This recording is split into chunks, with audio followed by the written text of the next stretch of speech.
देखिए, आपको पता होगा कुछ ही दिन पहले वक्फ संशोधन बिल जो आया था उसे राष्ट्रपति जी ने साइन कर दिया है। वो एक कानून बन गया एक तरीके से, संसद ने पास किया है। ऐसा नहीं है कोई बहुत जबरदस्ती से पास कराया गया, कोई बंदूक की नोक पे पास कराया गया।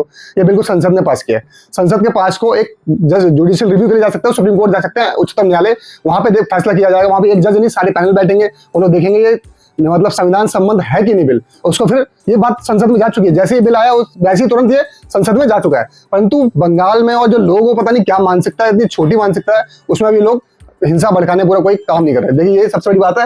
हिंसा के बाद मुर्शिदाबाद से भागे सैकड़ों हिंदू नदी पार कर मालदा में शरण। तो हिंदुओं के लिए इस देश में कोई कब बोलेगा। हालांकि एक बिल आया है, उससे कोई इफेक्ट नहीं है किसी को। ये बिल जो है ये सबके लिए है, मतलब कि ऐसा नहीं कि जो मुस्लिम समाज में बहुत ऐसे लोग हैं जिनको इसमें कंट्रीब्यूशन ही नहीं है कुछ भी, और इतनी सारी धोखाधड़ी पाई गई है, इसके जो ऑडिट्स होते ही नहीं है, वो इस पे मतलब कोई सर्वोच्च न्यायालय भी इसके फैसलों को नहीं डिनाई कर सकता है। तो मतलब इस बिल को तो बिल्कुल होना चाहिए था। लोग पढ़े जाने, इस बिल को पढ़ सकते हैं। आपको समझ में नहीं आ रहा तो आप खुद देख सकते हैं। पर हिंदू के बारे में आप कभी बात कीजिएगा, इस देश में बात नहीं होगी।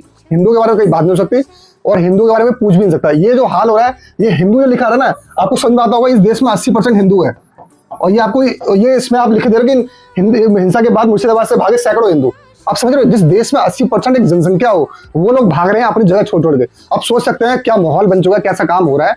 मतलब इस सबने बंगाल सरकार को एक तरीके से हमेशा से इन पे इल्जाम लगा कि हमेशा से इन्होंने यही काम किया है। फिर केंद्र सरकार भी कम नहीं है, वो भी नहीं कि सेना को उतार दे, पूर्ण रूप से कर दे। अब जाकर वहां बीएसएफ भेजा गया है, वहां पे काम हो रहा है। परंतु जिस हिसाब से हिंदुओं की दुर्गति है इस देश में, उस हिसाब से कोई पूछने वाला नहीं है। ना कोई ये पूछता कि ये विपक्ष भी आगे नहीं बोलता कि क्यों हो रहा है। सरकार से कोई सवाल नहीं पूछते।